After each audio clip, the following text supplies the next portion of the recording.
that this motion is the best way to solve this, right? I'll be proving to you two things in my speech today. First of all, I'll be proving why it benefits equity and why it's morally justified for us to include this motion. And second of all, I'll be explaining why exactly we benefit the vulnerable and disadvantaged group of women today and how it busts feminism movement. Right? We think that those two yardsticks are what we should judge the debate by, right? We think that, before I go into that, here's some basic steps, right?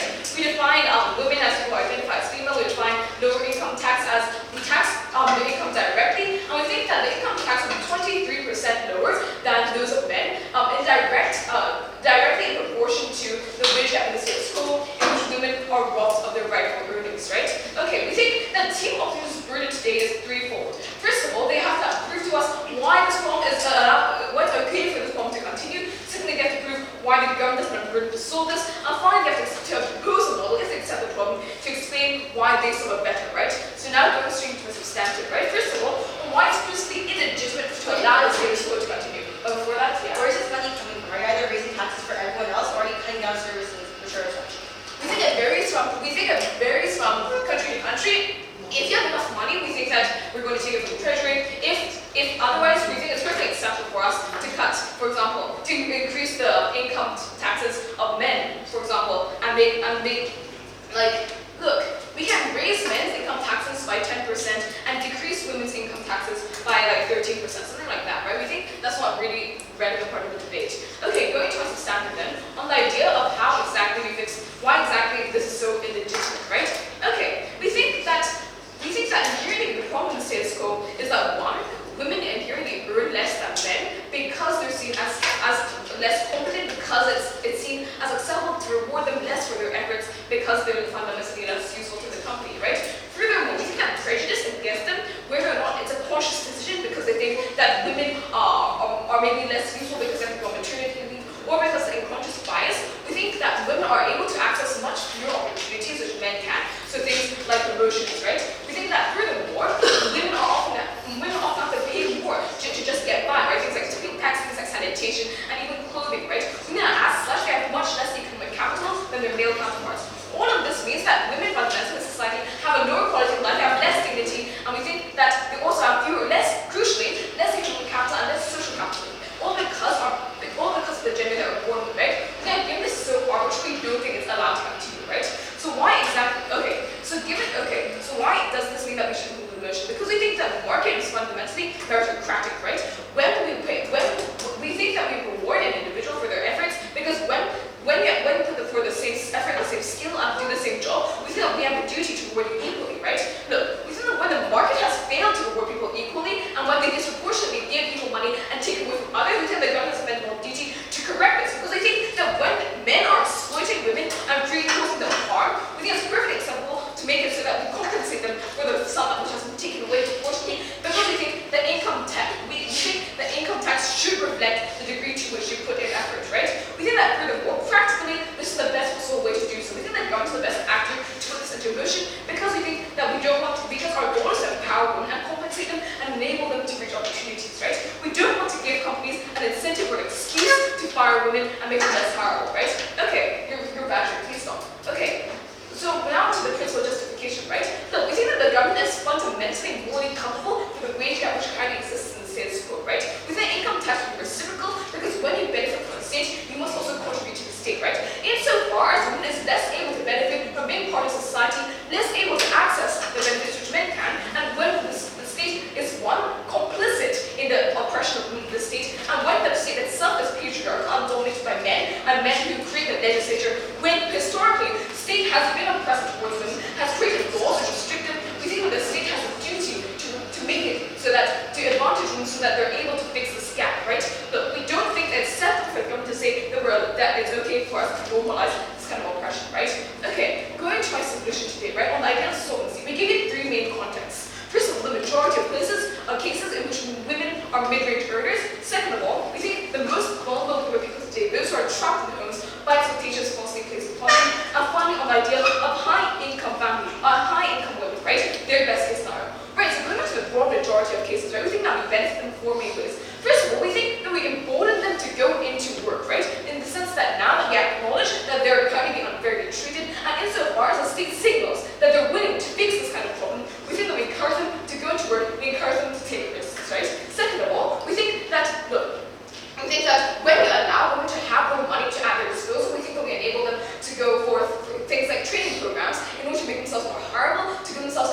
advantage and make things more competitive in the market, right?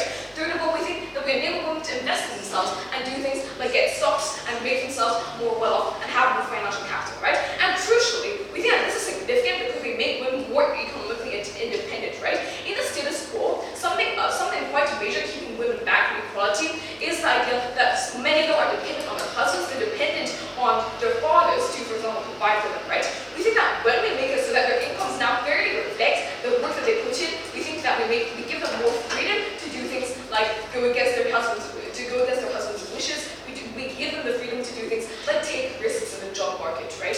Okay, so this is something which broadly benefits women and makes it so that they're able to access the same kind of economic opportunity and makes the playing field more even when they're disadvantaged in the status quo, right? We think this is the core of the debate. But furthermore, let's go into the different contexts which we're going to talk about, right? First of all, the most vulnerable stakeholders, which is to say those are the most oppressed and most affected by harmful social norms. Those who are currently trapped and imposed by expectations in conservative families that they should be housewives, that they should be domestic, right? Look, we think that we solve the problem for them in three ways. First of all, we lighten up. We think that, okay, first of all, we think that First of all, we think that when we make it so that the comparative for when you go into the workplace is more reward and more valuable, we think that then you add an incentive for women to take the risk to go out to society, right? Crucially, because we think that there's even more of a need to embolden them when their family is putting pressure upon them and saying that you should not go to the workplace, you should stay at home, right? Because we think that in these circumstances, women are hesitant or seem demotivated from going out to the workplace. So we think that when we implement this motion, one, we actively acknowledge the word. Second of all, we think that in the long term, we make it so that if they take the risk, they're perceived in the family as an equal breadwinner, these rewards are equally rewarded, and it's just as competent. We dissolve this kind of conservative mindset. Third of all, we think that we make it so that families don't pressure their children and their daughters to go into a household and to take domestic jobs, because now we acknowledge that they can be just as contributory, right? But okay, we think that in the long term, therefore, after they take this job, we lighten the burden upon these women to raise a child, because we enable them to do things like hire daycare and hire people to take care of their children for them, right? But furthermore, even in their best case scenario, where women are already earning lots of money, we think that we further allow them to go into a high ranking position in the company. We allow them to act as figureheads and as inspirations for other women and encourage this kind of workplace equality. Given all of this motion must and will stand. Thank you.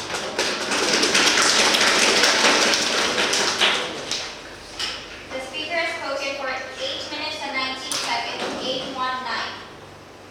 I thank the first proposition speaker, and now would like to recognize the first opposition speaker to open the opposition case.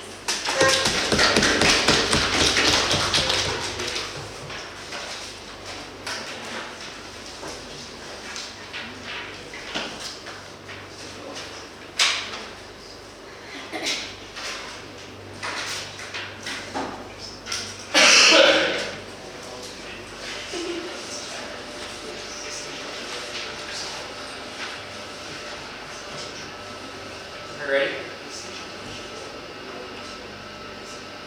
Panel, they want to solve these structural issues about hiring, about the fact that women cannot go up into the workplace and move up and get hired by giving them more money.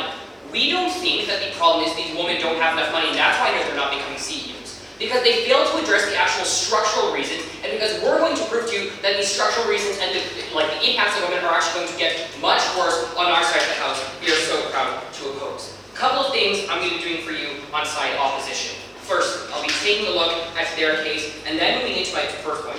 Firstly, talk about the principle of taxation. Secondly, talking about how we lose a lot of capital for these women, both politically and economically. But before that, what is our stance on opposition?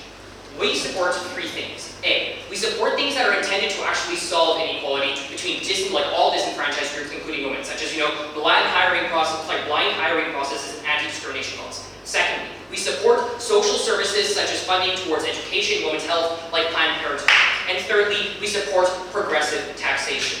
A couple of things to deal with the model. The first thing they wanted to tell you is that basically we would, we would increase the taxes on men. What we have to show is that they actually contradicted their principle here in a few key ways, because their principle was that these women are disadvantaged and they cannot, access these opportunities, so we should give them less taxes. recognize that women are not the only disadvantaged group, right? In their model, they are increasing 10% of taxes on all these African American males, on all those Muslim American males, right? That is what they are standing for, so we think they contradicted that in the first place. But secondly, we have to recognize that they're actually cutting the social services. And if you know you are decreasing taxes from women, what kind of social services are we talking about? We're talking about things such as Planned Parenthood. We're talking about things that resources that go directly to women. I'll be talking about that more in my point. Alright, first thing, let's deal with the principle. I think the first response I've already given you is how they actually targeted with this idea of minorities. But the second thing we have to tell you is about how it's actually hung on the outcomes, right? We think that if we can prove to you that they don't solve these structural issues, we think that the principle is not happening. But thirdly, even if we take them at their best and say, yes, they need more economic capital to get things such as sanitary products, they never prove to you why these sanitary products would be more affordable. They just said they would have more money to access it. We tell you that things such as taxes on sanitation, sanitary products would actually get worse on our side, since you know this feminist movement is actually devaluing when women actually, on their basic scenario, have money. Second thing is that it emboldens women to go into the hiring world. They conceded the fact that the problem is not that women want to get jobs, is that no one is giving them jobs, right? So they have to make a clear choice here. We think that yes, women want to get jobs and we would support them on our side of the house. But the final thing they told you is how they're going to address the oppressed domestic women who don't get to go out into the workplace. If money was an incentive, they would already be working, or they would already push to work, right? The difference between $70,000 and maybe $100,000, right? If that man wanted her to work, they'd already making that, that's $70,000. So we think that that was honestly false. All right, first point, let's talk about the principle of fair taxation. No thank you at this time. The principle here is that all people should pay tax, and we think that because we're supporting, progressive taxation based on your economic class, right? Why is this? We think that because you get services, from the government, you should contribute to the government in the same way, right? We think that women who are in the same economic class as a man should be able to pay the same amount because they all receive the same amount. But, Madam and Mr. Speakers, even if you do not buy this principle, recognize that society does, and I'm going to be analyzing the impact about this in my second point. No thank you. But secondly, under this theme of the principle, is why does progressive taxation actually address this idea of intersectionality much better? We have to recognize that, this idea of intersectionality deals with a lot more than if you're just a woman, right? We have to deal with the fact that people are often disadvantaged because of their race, because of their sexuality, and because of their gender. This means that regardless of which economic class you're in, you pay less tax, right? So if you're in a high economic class because you reap a lot of these benefits, you pay more tax. If you're in a lower economic class because you get less benefits, you already do this. So we think that the principle of progressive taxation already deals with this. But before I move on to my second point, go ahead. It's very simple. Women receiving less capital for the same amount of effort is an evil in and of itself. What will your side do to resolve this difference in receiving capital? Okay, we're going to, actually that leads me beautifully to my second point about how this is actually going to make things a lot worse for women. So, let's look at the status quo. Because what is the world we live in for women today, right? This is a world where where Republicans want to defund Planned Parenthood, where it's an issue, even if it has the word woman into it, it becomes controversial because not the entirety of the population can deal with it. This is a world where people paint feminism as a crazy SJW feminazi terrorist group because they don't think that women deserve the most. Why is this important? What happens when we cut these taxes? We have to look at the key problems, and we think they did, right? Things such as accessible abortion, the wage gap, feminine hygiene products. We think that while we can understand that these are a lot more complex issues, a lot of people, especially a lot of, conservative, males, can often paint these as, monetary issues. Why is this important? What happens when we cut?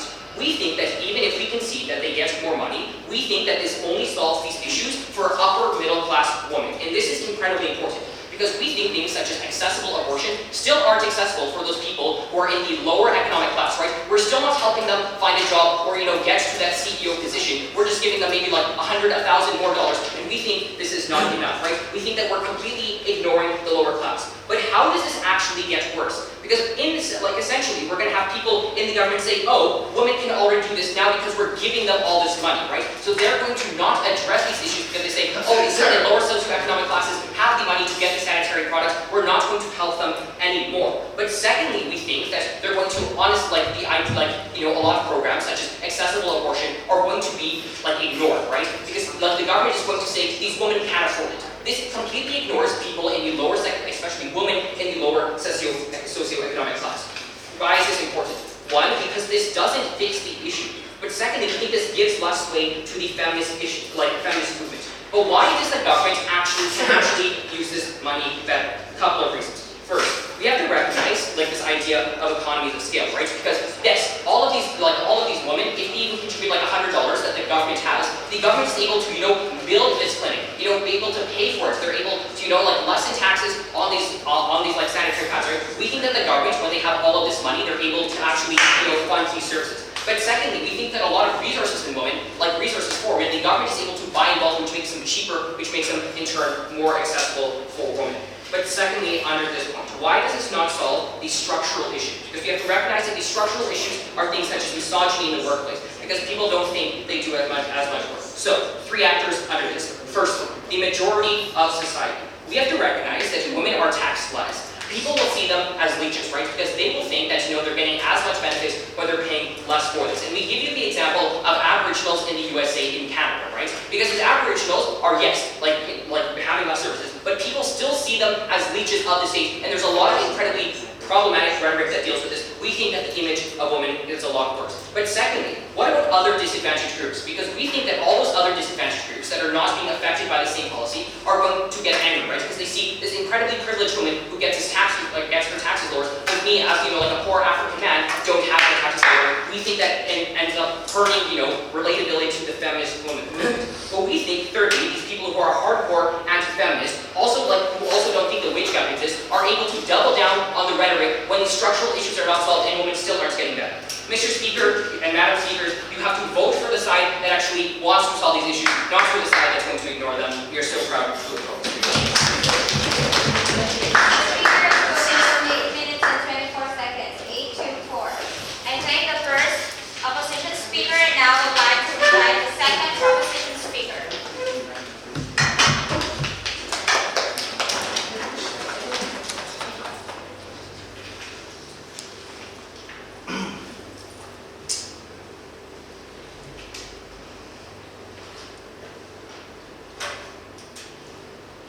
Fundamentally understand that when they tell us by their own model that they stand with progressive taxation, but yet in their own argumentation tell us that backlash and other minority groups suffering is something that they're against, they cannot support their own ideas of enfranchising certain groups. When they tell us that they have intersectionality with progressive taxation, by grouping groups of people by monetary income, how are you intersecting between different sorts of social incomes about black and women and black and men? How are you doing that when all you're using as a metric for intersectionality is money? We saw that money is the biggest bracket, the biggest umbrella that does not go anywhere near as specific as we do for women on our side of the house.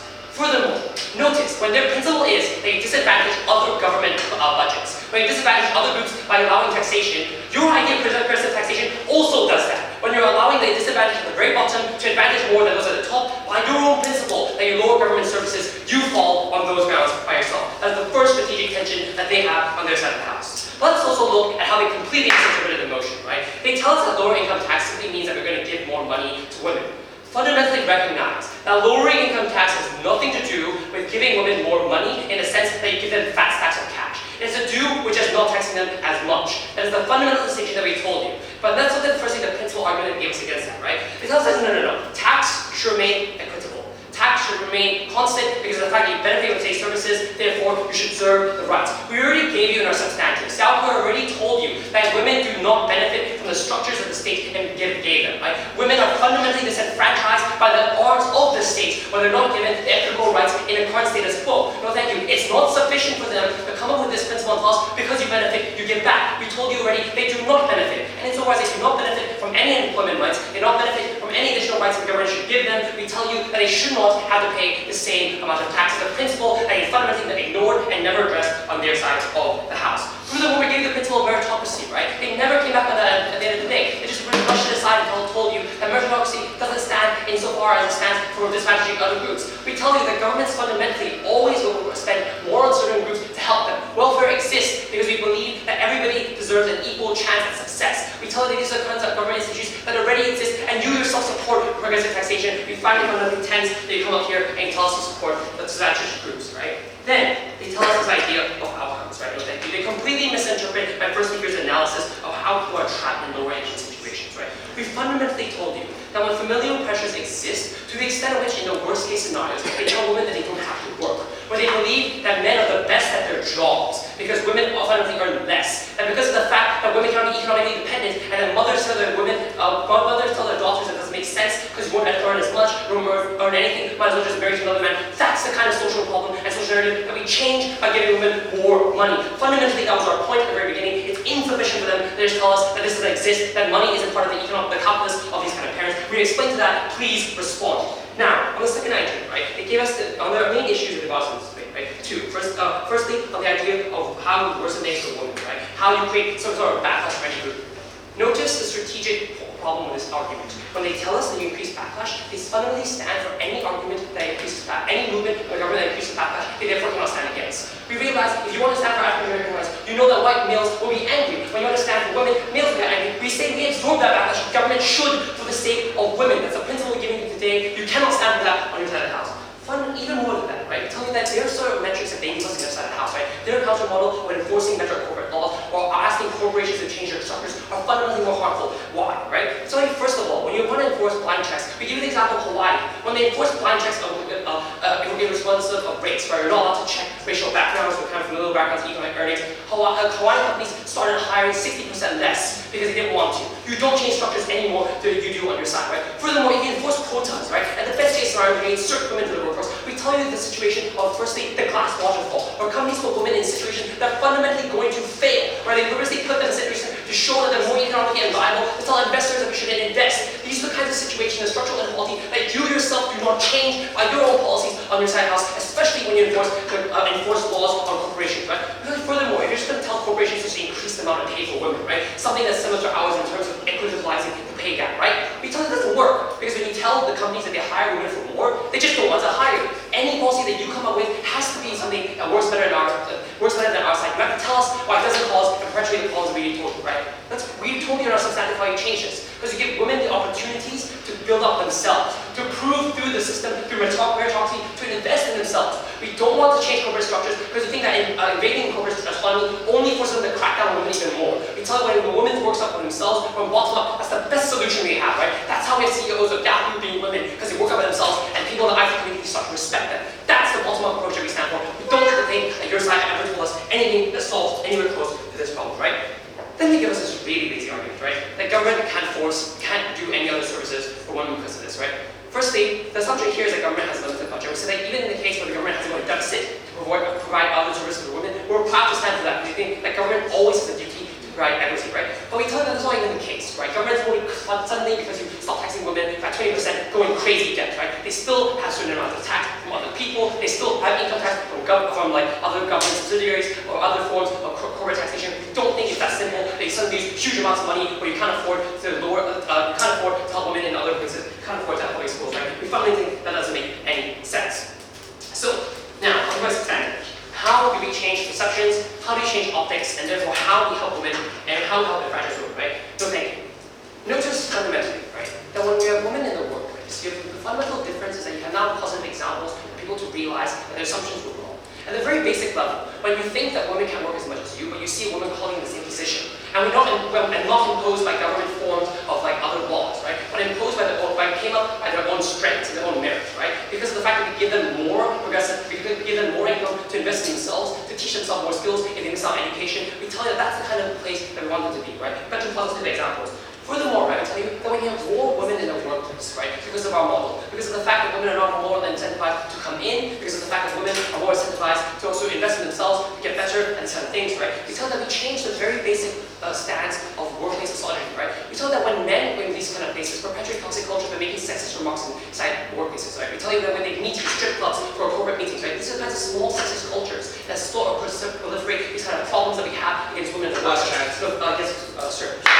The fact is that you are giving them a 10% decrease in taxation. Let's be clear here. That isn't going to do anything to solve hundreds of years of misogyny and sexism that exists. Sir, my point is telling you that insofar as we can lower the taxation, by 10%, 20%, but enough to give them enough money to invest in themselves, enough to incentivize them to move into the workplace, which you haven't disproved. It's enough for us to change perception because I told you about positive examples, I told you about countering workplace misogyny, because now they can no longer go into strip clubs to meet corporate meetings when you have a female boss. You can no longer act these misogynistic ways because they have females in the workplace. We tell you fundamentally that we improve the number of women in the workplace, we improve workplace conditions because of these reasons. You have to tell us why we're wrong, and you haven't told us, that's why you can't stand up here and make those assumptions, right? But I want to also tell you that we also change perceptions in terms of running female businesses, right? When governments suddenly lower income tax, you fundamentally make it easier for women to start businesses, right? Because you fundamentally give them more money to actually support themselves to buffer the risk that comes into this kind of things, right? We understand already that the market already is one where we give help to entrepreneurship, right? We're telling you women are in need of even more help because women are more less likely to enter these kind of places because of patriarchal structures and sort of like looking down on women, right? We saw that when you give them more money, when they're able to invest in themselves, invest in great companies, we saw that we allow them to shape the case themselves as capable entrepreneurs that helps them move into further higher levels of corporate structures, right? And so that when they reach those high level corporate structures, we saw that fundamentally that they're able, therefore, to go and influence the way misogyny and patriarchy is viewed inside the entire corporation. And because of all those reasons we told you, because of the fact that I told you that they're perfectly honest and the fact that children will help them, we tell you to take this break. The speaker has spoken for 8 minutes and 34 seconds, 834. I thank the second proposition speaker and now would like to recognize the second opposition speaker.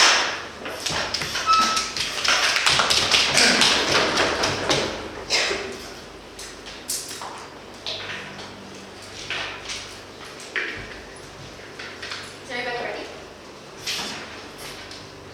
Recognize there's a dichotomy that proposition has to deal with, right? Either they A, increase taxes like absurdly high, be able to account for the fact that you miss like 22% of like half of your individuals in your society, or B, they're able to cut services to a drastic extent. And recognize the lack of political will you're going to have at this point in time. Individuals no longer want to be the ones supporting women's rights because everyone's kind of done with women's rights at this point, right? Like which areas do you think they're going to actually cut? Planned Parenthood or like Medicare in general? Like, probably places like Planned Parenthood. Recognize how much more essential these services are than other things like a tax break, for example. But we're going to show you throughout our speech and throughout opposition. I'm very proud to oppose. So I'll give two things to you as your second speaker in opposition. First, some schematic refutation clause reconstruction. And second, I'll deal with, and then second of all, the last point to you on opposition. But first, just recognize that they didn't really ever address the principle as the base. So talk about the theme of the principle. Because they gave you three methods or three reasons as to why principally women deserve this. A, women are discriminated against. Secondly, women have historically and today the government has been complicit in that discrimination and oppression. And third, they merit this money. Recognize that literally all of these principles apply to every single minority that isn't the straight white male, right? Like recognize that, right? Like black males make much less money than their white counterparts. Black women make much less money than their white counterparts, even too. Within gender too, white women have much more privilege than black women ever would. White women have much more privilege than trans black women ever would. Recognize that literally every single one of those principles still apply to these other individuals too. But not only are they not even helping those people, they're actively making them pay more taxes to account for the white woman who's privileged. Like, are you kidding me? Principally, that is inconsistent and honestly slightly disgusting for them to recognize. Because isn't the world where the white woman is actively oppressed? Like, recognize they are more than their white male counterparts. Recognize these black trans women who's actually actively oppressed in society. They don't account for that because there are wage gaps between white and black. There are wage gaps between sexuality. There are wage gaps between gender too. But there are many other wage gaps that this just doesn't account for. But how do we account for this? Recognize the principles of progressive taxation superiors, right? Progressive taxation works in the sense that you are paid based on how much money you have. So if I'm a lower tax bracket because I am black, because I'm gay, I have to pay less, and because society has harmed me, I'm probably going to be in a lower tax bracket because I have less privilege. But like this system already accounts for privilege. So if all these factors have actually made me be put in a lower tax bracket, I pay less money. What if I happen to be a straight white female and I happen to be privileged because I had a rich daddy and I'm in the higher tax bracket? Like that counts for my privilege too, right? Because not necessarily, and even women who, just because you're a woman doesn't mean you are necessarily always discriminated against, right? Compared to other individuals within that have other factors that also discriminate against you. So if I'm in a higher tax bracket, there's probably a reason as to why, because I was given all these opportunities. Like recognize that that's dichotomy before I continue, sure.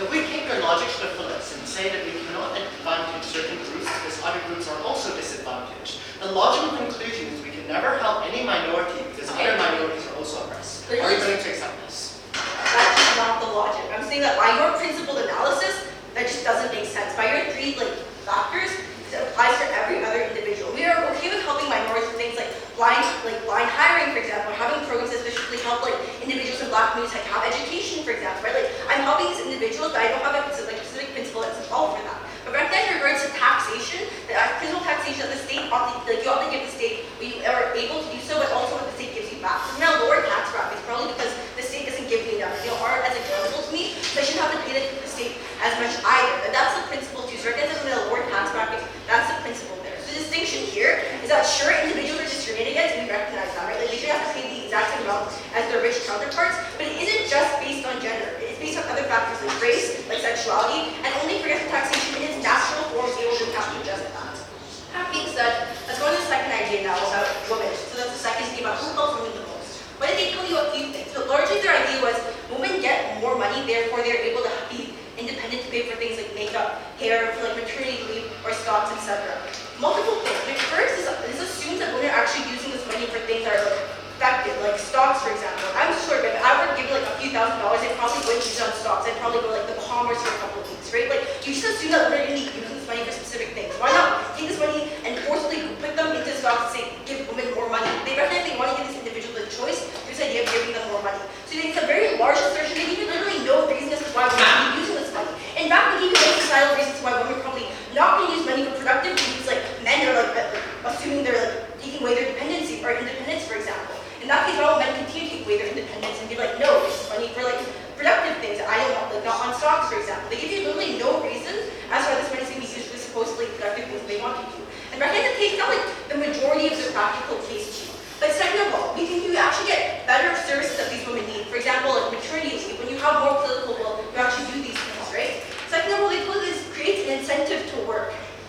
Multiple responses, like A, that's just ridiculous. So, like I don't like people don't like not work. It's like, oh, taxes are so high, I'll just like not make money at all, right? Like that's just a ridiculous assertion, like a ridiculous claim. Second of all, even if this is an incentive, this doesn't help in increasing actual issues in society, like discrimination, for example. So even if I'm like, oh, I really want to work now because I get like 23% less on taxes, like doesn't mean that like my sexist like boss is gonna give me a good job. Thirdly, though, like this is addressing actual issues that women face in the workplace, like maternity leave, for example. We get this better in our side of the house, you have better political will-based so that more men constructive, but recognize like when you have like economies of scale, so like more money, they'll signal like more will to actually make these programs better, get that outside the house. Last but more importantly, this idea of cutting funding too, right? This is something that they really didn't address. So recognize you have to do something, right? Like either cut funding or increase taxes to like an absurdly high amount. I'm assuming like the Republicans in America don't want you to increase taxes incredibly large amount to help all the white women in society. So largely it's going to be cutting services or maybe a bit of both. But if there are services cut, what services are those? Recognize in today's political climate where things like Planned Parenthood are already even contentious to begin with, this is only an added incentive to take away things like women's right to abortion, or having an area leave, or having access to things like contraceptives, for example. Like these are incredibly important and they're things that women actually need access to actively that they don't have access to. They have no mechanism to prove that women are actually going to use this money for contraceptives or for abortions or for like stocks. That's the issue with their case. That's not really, really important.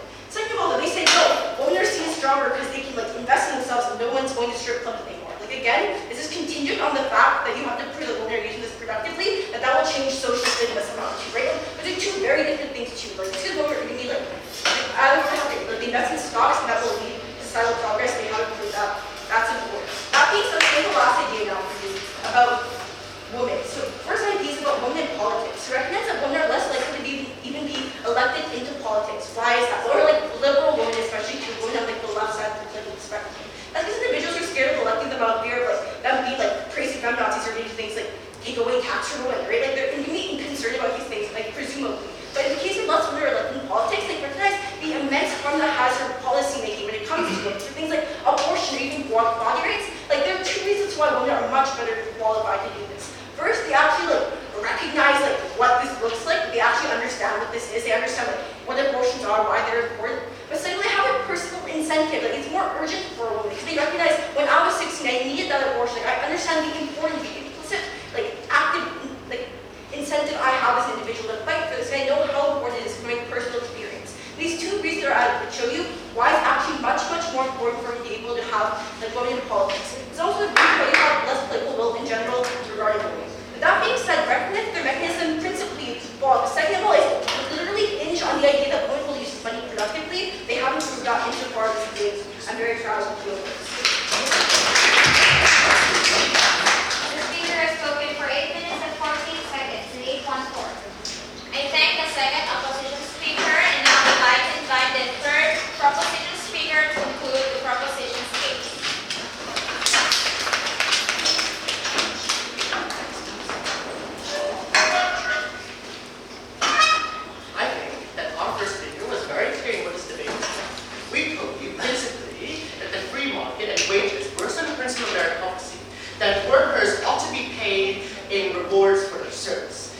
government ought to maximize equality in that to receive unequal wages for equal service is just fundamentally unfair.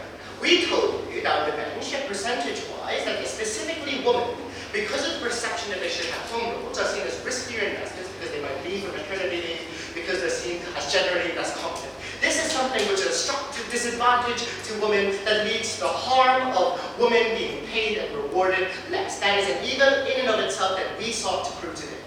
Look, right, we told you this was unacceptable. When we peeled them, their response was ultimately no response. And their response was about, oh, but there might be backlash. Oh, but there are other ways in which women are disadvantaged. That does not address the core of today's debate.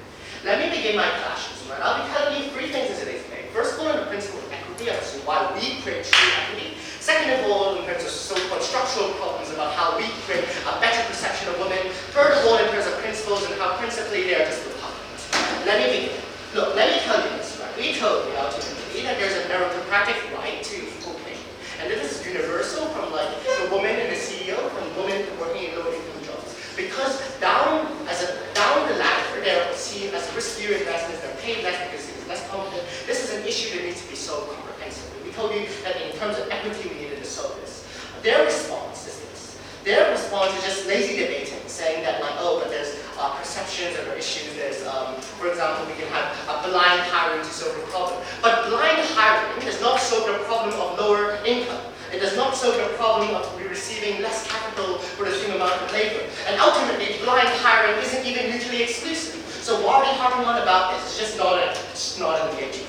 Moreover, right, the principle about not using government budget, because using government budget means that you reduce government services elsewhere. This is absurd. Every time you use government budget, there's an opportunity cost. That is not, following the analysis of their reasoning, you just wouldn't have government budget to be used on anything.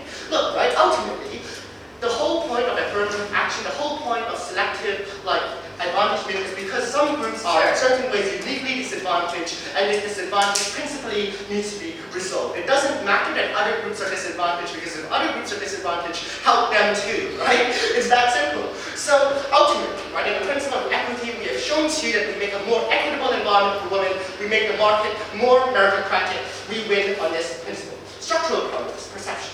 My second speaker gave you two responses in terms of being bottom up, in terms of top down. Bottom up, we told you we have female entrepreneurs, because now female businesses, for example, get tax less, become more competitive. Ultimately, right, if we have female bosses, then we also remove all of the harms they raise, because we don't think female bosses are the kind of bosses that are unlikely to raise women. We think that if we get female bosses, then yeah, we win. But moreover, right, top down, we told you that we get women in the workplace, and that ultimately this interaction between competent female workers and males means that we undermine the narrative, because the more women are away from the home and the more women are in the workplace, the more the narrative of women should be having host roles is undermined. So we do change perceptions, we do sow these structures. What is their response? Their response is backlash, because the red pillars and because the MRAs will get frustrated and hence lobby. Are you serious? Look, right, your idea about this being contentious and absurd. Sure, third wave feminism and radical feminists might be looked down upon, but nobody disagrees that women are disadvantaged. They believe that the so-called feminazis are taking it too far. They do not disagree that women are disadvantaged. Understand that the red pillars are almost universally seen in educational environments as insane. Okay, so yes, that's out there. Understand this, right? So in the core comparative, ultimately they are a side that is fearful of backlash. They are fearful of the ripple effects of change, whereas our side is one that proposes ways in which we can shatter this kind of glass ceiling by having women in positions of power, by having entrepreneurs being built into power. So the core comparative is this, right?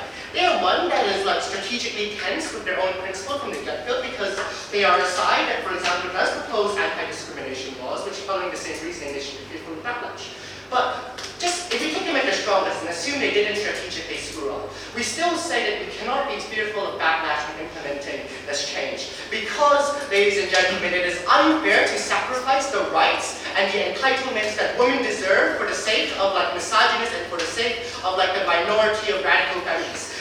It's just not fair to remove the rights of everybody else for this, right? So, yeah, this is principally the is here too. Finally, we move on to the final principle, right? We told you how the market ought to be, that it is an evil in and of itself that women are not paid what they deserve. What is their response to this? Their response response to this is, oh, money isn't everything, right? That it's about perceptions. Look, we gave you a comprehensive analysis as to why capital A is like principally operating the market, but I'll nuance and explain why my speaker's substantial is so important. Because we told you that capital is a way for women to be economically independent, that capital is a way for women to make themselves hireable, that capital is a way for women, even if it is just taking a holiday to Bahamas, right? We say that they have a right to that too, right? It's not a right that is exclusive to males. But importantly, when we tell you this, we ultimately also engage with their substantial. Because the substantial is about, oh, the sexist boss won't promote you. Look, the thing is, on our side of the house, the female worker can find another boss because they're not economically dependent on the boss and they have, for example, the capital to survive the frictional unemployment and find another employee. On their side of the house, they don't have this additional capital. They can't move from one boss to another because they are fearful of the short-term economic dip that you will receive. So ultimately, in terms of principle, right, their fundamental mistake is looking down on capital and what it means to a woman. We showed you why capital is important in practical terms. We showed you why capital is important just fundamentally on a principle. It's unacceptable that women are paid less in a meritocratic world. We ultimately win today's debate. What's your view? Sir, stop strawmanning your backlash argument. It isn't people frown at women on the street. It's people cutting services like Planned Parenthood, for example. Individuals lobbying to stop services are essential for women, especially in today's political climate. Okay, look. Okay, right, so you insist on this sexual reproductive rights idea. Okay, we think that it's unlikely that look, reproductive rights are very visible necessities. We don't think that the voices of red pillars, the voices of MRAs can overturn this. But more importantly, right, we think that the fear of opposition is never a justification for not creating change. Because under that kind of reasoning, we wouldn't be able to have, for example, the civil rights movements. We wouldn't, for example, be able to have suffragettes because perhaps the males and the whites might backlash and remove even more rights. No, right? It's a fight that has to be fought on principle grounds. And ultimately, if there's a harm that we prove that they fundamentally do not solve, then we win today's debate. Okay, and so I told you these three clashes, right? Why is it that these three clashes are the most important in today's debate? And we showed, because we set up a framework in the very beginning, we told you that the framework was one where the government ought to maximize equality because ultimately meritocracy of the market is also contingent on this equal opportunity and equal reward, right? And insofar as this is true, then you believe in, for example, the free market, then we win this clash of equity means we win this debate because we create tangible change. They just, even if it's a marginal, we create tangible change. They just insist on unlikely and unreasonable harms. If we win, for example, in terms of changing perceptions, then their initial response that we had to solve these structural problems also is also a strategic framework that holds the power side of the house. Because insofar as they set out a strategic question and burden for themselves, where they say that the problem is one where women are structurally disadvantaged, they have to solve this too. If they can't, we win this.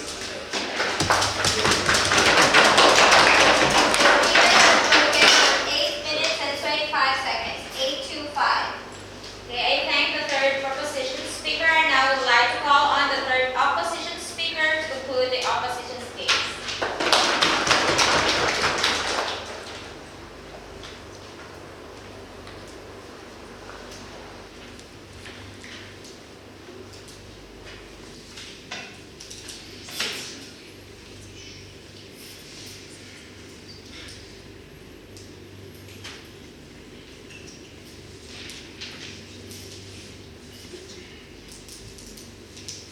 Everyone ready?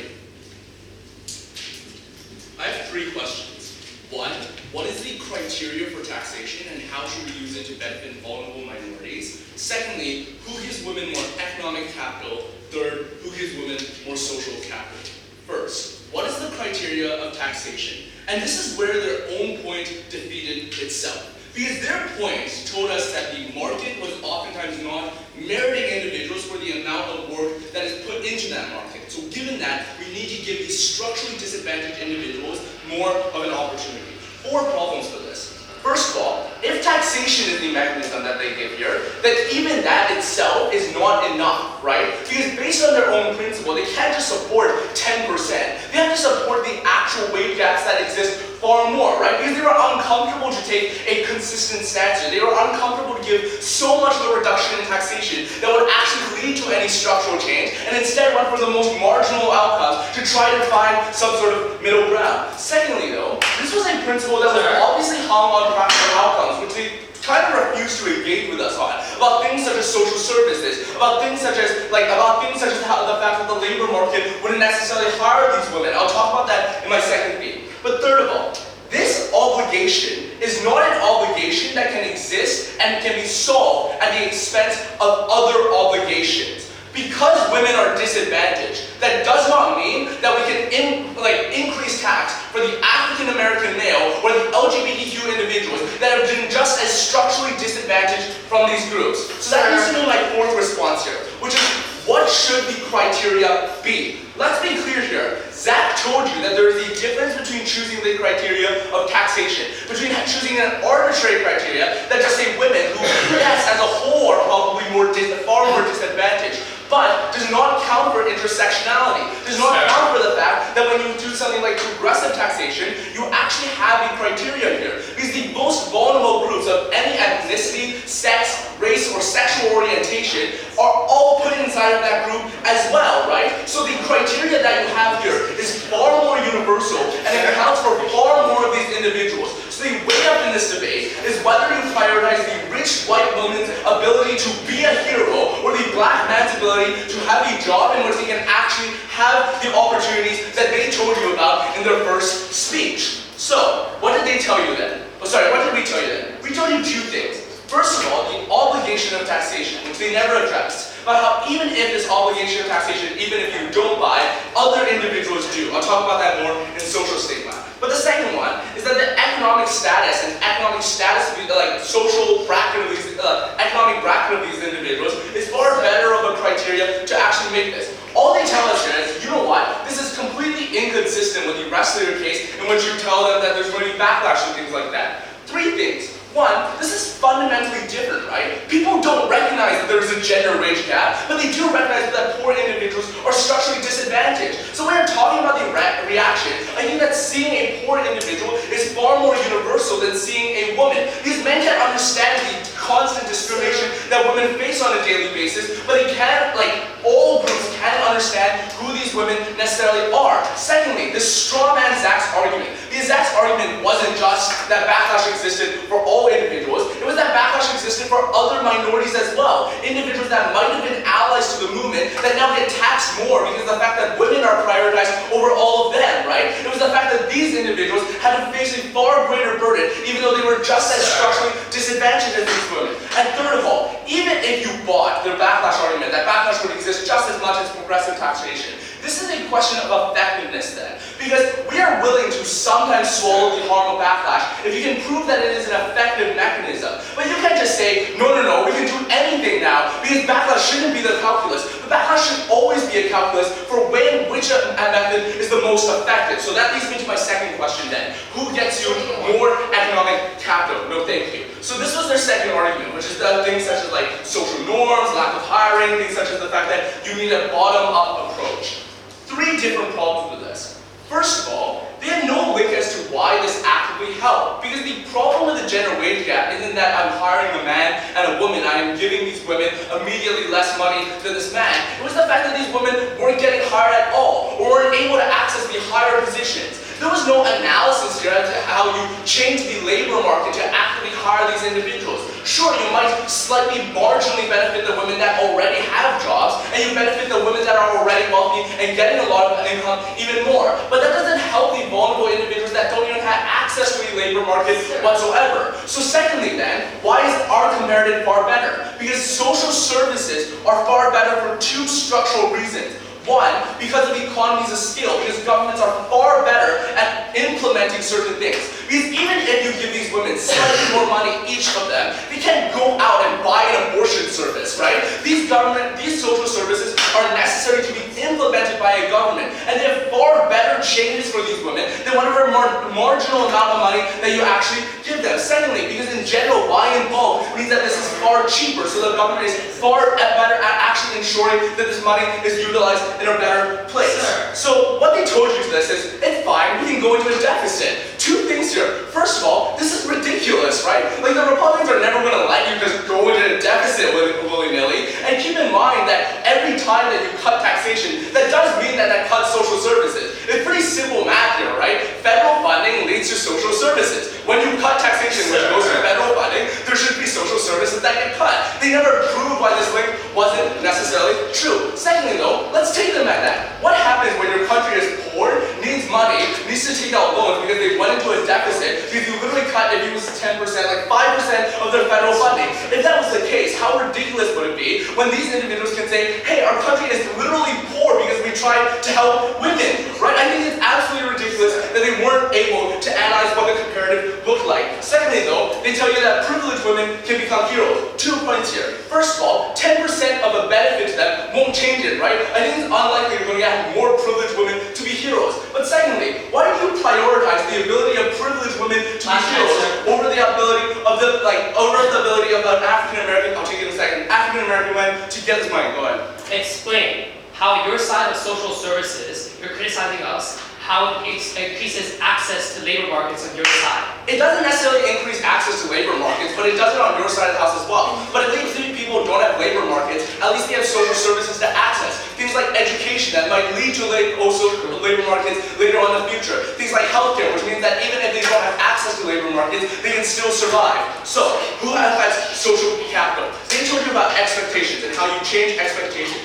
First of all, monetary incentive is not what's going to change expectations. Because giving a difference between the fact that you're going to get $1,000 as salary and $1,100 as salary is not going to change the structural, cultural norm behind these women never being put in there in the very first place, right? Especially since I've established that these labor markets are already incredibly misogynistic. Secondly, the perception gets far worse when you have an incredible stigma against these women. Because you affect the daily lives of these women when more things like hate crimes come out. The fact is that political will is important here, because political will means more effective things like maternity leave, things like far better services. Let's be very, very clear at the end of this debate. Their mechanism was ineffective, and insofar as it was ineffective, the fact that we proved that there were far better mechanisms that were exclusive means that we win this debate.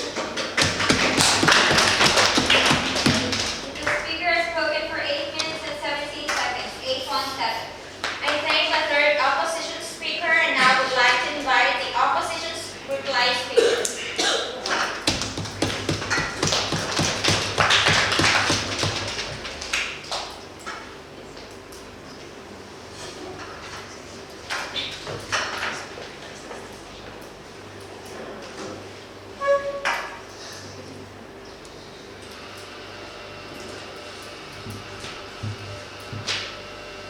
Are y'all ready? Panel, recognize that the narrative that they pushed on their side of the house was that women will be able to get hired more. Women will be able to get respected more simply because there is money. Further recognize that we took them at their best and showed why that was not wrong, but they never engaged on our terms of the debate.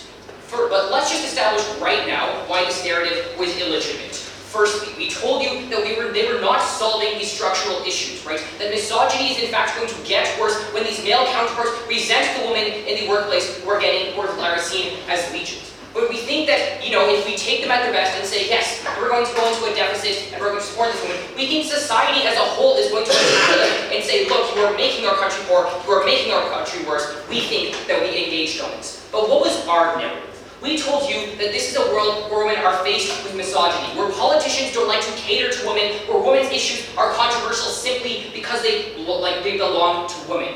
They never gave you adequate responses to this. They never dealt with this on our side of the house. We think simply because we were able to deal with their narrative and show why ours was true, we take this debate. But I'm going to be showing that for a couple of things. Firstly, I'm going to be talking about the principle, and secondly, about the structural issues. And actually, I'm going to switch that around because I think the structural issues is more important. What did they tell you from their first speech? They told you that women will move up and they will have more capital. The first thing we have to recognize is, even though we challenged them down the bench to prove these logical links, they never did so. They never showed you why, simply because I have more money, I'll be able to move up. But we told you, even if this was true, we think this only benefits the women who are already privileged. The women who are not privileged are faced with this backlash, right? Because the stigma gets worse. And they just said, oh, you're scared of backlash. Hell yeah, we're scared of backlash when the backlash affects these structural reasons and makes things for women worse, right? Like if the misogyny gets worse and this means that less women get hired, I think that that backlash is pretty bad and we should be scared of it, right? That is something that we told you on our side of the house. But the second thing they told you under this is they have more capital to get educated. Ladies and gentlemen, there are educated women in the status quo. The structural problems is that they're not getting hired, right? We gave you a lot of reasons why the capital on our side is so much better. And this is where they never dealt with our analysis, right? We gave you the benefit of the economies of scale, of how governments can actually use this capital to actually get women's services. But we also gave you the political capital to keep this. They basically, again, gave you the debt response. We think we already gave you this. But this is incredibly important. Even if we take them at their best and prove that both sides are awash and there's no structural reform on either side, we give you exclusive harms that they never dealt with, right? This idea that there's less capital politically, why there's a lot of resentment. Recognize that regardless of the principal theme, because the principle is hinged on the fact that we help more women, because we were able to prove to you exclusive harms and how things get much worse for women, we think we actually take this debate. But let's move on to the principle, right? Because their idea was that because they're disadvantaged and they don't reap the benefits, we should help them. We think that Chris adequately pointed out how they were incomfortable to make a real change here, right? If they wanted to make a real change, they would have gone further. But secondly, down the bench, we showed you how they actually harmed their principle by taxing disadvantaged men much more, right? They wanted to give you 10%. We think for that African-American male who is not able to access the job market, who is making little amounts of money, he's going to be far more harmed. But second, even if we take them at their best, we showed you why the principle of progressive taxation is far better because it's able to deal with the intersectionality and show that yes, if you are disadvantaged, you are in a lower income tax bracket, therefore you pay less, right? This is something that we exclusively dealt with, right? At the end of the debate, Mr. Speaker, panel, Madam Speaker, we have to recognize that at the because both sides. If we take the best case of both sides, yes, they may be right that we don't have the structural issues, we might be right. But we give you exclusive harms that actually harm the impact for women in the long run. We are so proud to oppose. Thank you. Speaker has spoken for 4 minutes and 8 seconds. 408. I thank the opposition reply and I would like to invite the proposition reply speaker to close the debate.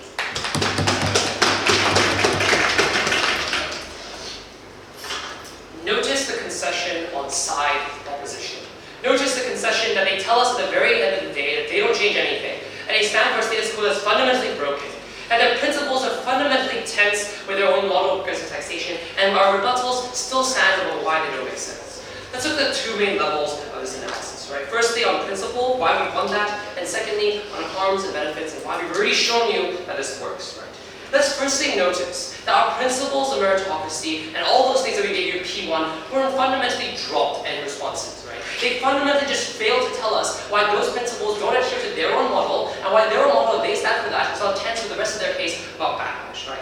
Notice that also, we've already told you since second speaker, that their analysis of intersectionality makes the least sense in their own case, right? We've told you, right, that how can you have and notice the extreme circumstances and unique scenarios of a black female transgender person by recognizing only that she's poor or rich. We told you that from the very beginning in my own second speech about how intersectionality on your own side of the house is not recognized because you lack the specificity when you group them into economic brackets. We told that from the very beginning, right? Their own policy falls on those grounds, right? And we really furthermore told you that they also contradict their own principles of disadvantaging certain other groups and these kind of things, right? They also recognize implicitly that governments always do this whenever they want to complete progressive agendas. And our third speaker even told you that we're willing to accept that, sure, if we disadvantage other groups, we'll help them as well, right? Their attacks mean nothing on our principle, right? Now let's look at the main crux of the analysis, right? Whether or not we benefit from it. The analysis we fundamentally gave you in the first P1, right, was the ability for people to take risks, ability for people to invest in themselves, the ability for women to do all these things that betters the economic circumstance, that allows them to go higher and over that, right? We already gave you analysis in the third speaker, how you're able to jump from jobs to jobs when the opportunities by your sexist boss are no longer there, how you're able to explore the rest of the economy, how you're able to start up your own businesses in my second speech, and how therefore you empower women in those ways. Fundamentally, no response. They only continue to assert the simple fact that the women just simply will use money wrongly, something that's so patronizing, right? Or the fact that you have backlash and women that can't access the labor market will never access it, right? Fundamentally notice, they never proposed a solution to this problem either. They just stand for blanket status quo, which we told you is principally wrong and abhorrent, right? But we also tell you, right, for women who are disadvantaged that don't have access to the labor market to harness, right? We told you that we benefited them already through allowing them to have enterprise, through allowing them to have even enter the lowest income jobs possible, working at McDonald's, but still earning a higher income than they will otherwise would. We told you these are the marginal benefits that already benefit women sufficiently to allow them to become economically independent, to allow them already to leave jobs, to not be trapped down to having to take care of their child because they can afford a babysitter. These are the kinds of things that we told you structurally on our bench, right? They fundamentally keep assuming that we didn't, right? But let's look at the last main contentious point, right? The idea of lack of political will and the huge ideas of backlash, right? Our third speaker made a huge point about how we increase political capital, right? We made a point about how when you have more money, you have greater influence, right? We tell you that with these kind of things, we really analyze this about how it becomes better, right? But when you have more money, you have more time to be protesting on the streets, to talk about these kind of rights. There's fundamentally no difference, and fundamentally it's even better because now women are no longer stuck in certain places because now they have more money and more will, right? And because they're now worth more in the economic sense, right? We even told you about how lobbying works better on these circumstances. We told you that this backlash point fundamentally doesn't stand. And lastly, right, the idea of some sort of government distribution problem. We already told you ever since my second speech, we don't mind if government goes into deficit to help equality. We don't see that as fundamentally problematic. And also, their analysis is fundamentally shoddy because they tell us that fundamentally if you remove certain taxes by 10%, it's ridiculous for, right? They tell us suddenly all these social services will collapse. Recognize that we told you that social services don't just collapse so quickly. Governments derive income from other places. This is not the main source of income, and these services can still survive. And even if they didn't, we tell you that females running a business to support these kind of females paying tax issues, right, can already exist as well, which also can supplement government services. That's even better than having a man give you the kind of tampons they need, rather we have women companies that run this, right? We told you these fundamental benefits that we have on our side. We don't see a problem with government losing money in that way, right? And finally, notice,